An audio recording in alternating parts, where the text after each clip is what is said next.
Did you know that in Team Fortress 2, if you perform the air guitar emote with Pyro's regular axe, this will happen?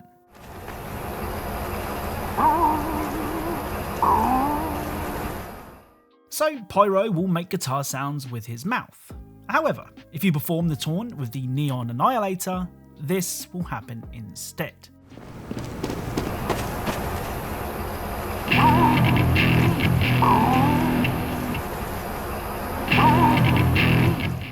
So given that the Neon Annihilator is an electric sign, the sounds made when performing the taunt are that of an electric guitar. It's a really nice touch. Hello and welcome to Hidden Video Game Details, the series that aims to show you things that you may not have known about your favourite games so that you can look really clever in front of Hulk Hogan. Don't forget to leave a like on this video, and if you do, I'll send you a French poodle. Anyway, without further delay, let's get started. Right, let's begin today's video with the excellent Mad Max. Now, we did cover Mad Max in the last episode of this series, where we discovered that the war crier would beg for his life if he didn't have his buddies to back him up. Well, today's Mad Max detail can be found at the very beginning of the game. When you make it to Chum Bucket's hideout, you can find this.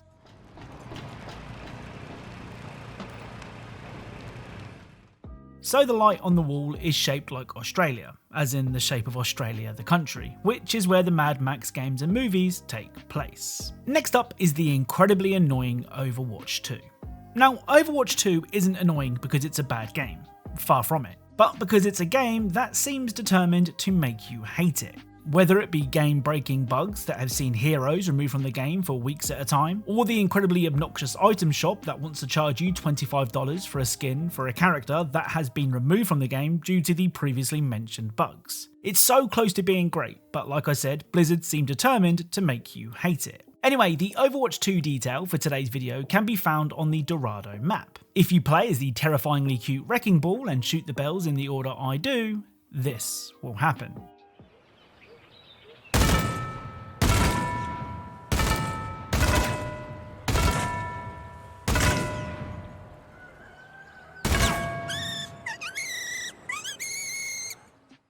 So Wrecking Ball will squeak the Overwatch theme song. It's a nice touch. Up next is God of War Ragnarok. Now, one of the most reliable ways to find a hidden detail in video games is to try and annoy NPCs. Seriously, some of my favourite details in games have been the result of constantly pestering an NPC. And that also applies to God of War Ragnarok. A few hours into the game, you meet Ratatoska. This talking squirrel offers Kratos a handy wind chime that Kratos can ring if he ever needs the furry little guy's help. Well, if you repeatedly ring the chime, even though Ratatoska is standing right there, this will happen.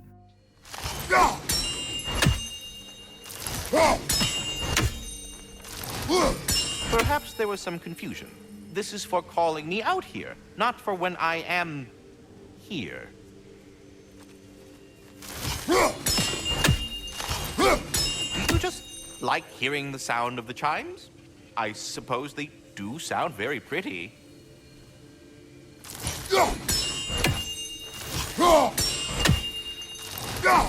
Master Kratos, this feels very uncharacteristic of you, but if you enjoy the pretty chimes that much, I will allow you to indulge.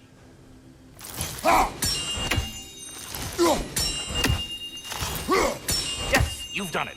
Well thrown.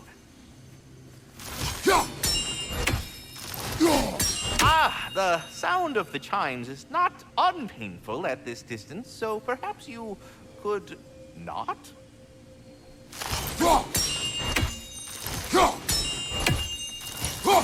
Already here, as it were. So...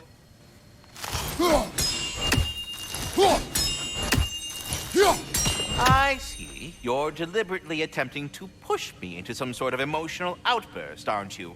Well, I'm not so easily swayed, my good man.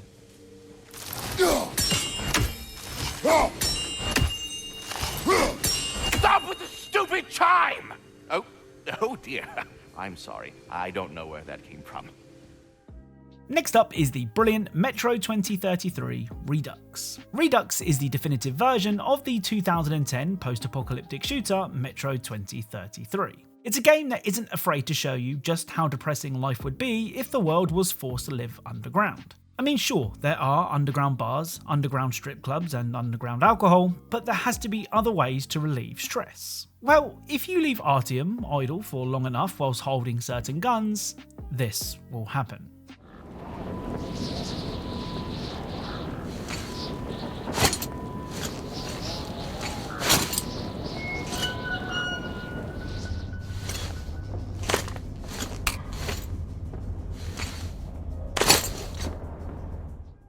So for some reason, these idle animations remind me of the secret reloads from Battlefield Hardline, and anything that reminds me of that game is doing something right. The other Redux detail is a detail that I love. Back in episode 53 of this series, we discovered that when Woods threw you the shotgun in Call of Duty Black Ops, it was missing 2 shells. This was because Woods had used those 2 shells to take care of a couple of enemies. It's a detail that could have been easily overlooked, but I'm glad it wasn't. Now, a similar detail can be found in Redux. When riding the handcar near the beginning of the game, you're ambushed by a bunch of very angry looking enemies. During the fight, the guy sat next to you uses a shotgun to take a shot at one of the monsters, which, side note, also makes Artyom's ears ring.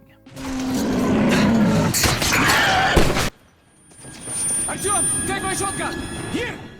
After shooting the creature, the man will pass the gun to Artyom, though it would have been nice if he had reloaded it first, as we're now missing the shell that he fired. I know I say this a lot, but this is a really nice touch. Right, let's end today's video with Modern Warfare 2. Now, in the last episode of this series, we discovered that if you were piloting the gunship killstreak when it was shot down, a really cool cutscene would play out. Well, it turns out that the gunship isn't the only killstreak with a cool destruction animation. In fact, the chopper gunner has 2 of them. Here is what happens when the chopper gunner is shot down with missiles.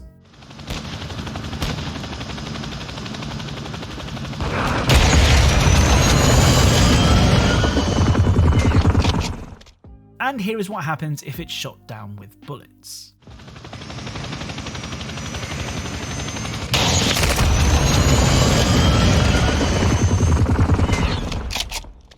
Personally, I really like the bullet animation, but let me know which one was your favourite. The other Modern Warfare 2 detail also requires you to die, but it's not as easy as it sounds. The Crown Raceway map takes place at a Formula 1 racing event.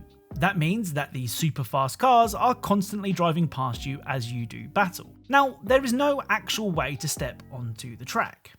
Or is there? First of all, you and a friend will need to use loadout drops to climb onto this blue tent.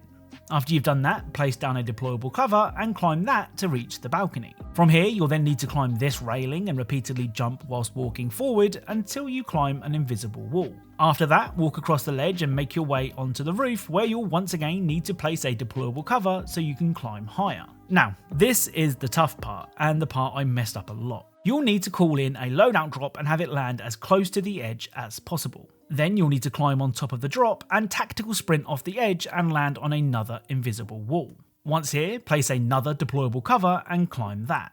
Now simply wait for the cars to get close and then do this.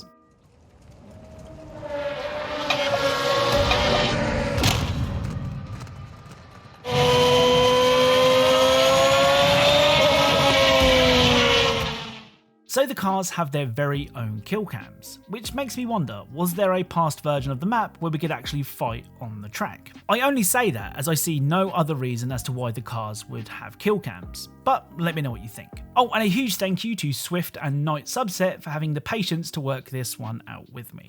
So that's it. If you enjoyed this video, then leaving a like is really appreciated. If you are a fan of Easter egg secrets and hidden details in video games, then perhaps consider subscribing, as that's what this channel's all about. Thank you all very much for watching, and I'll speak to you all soon.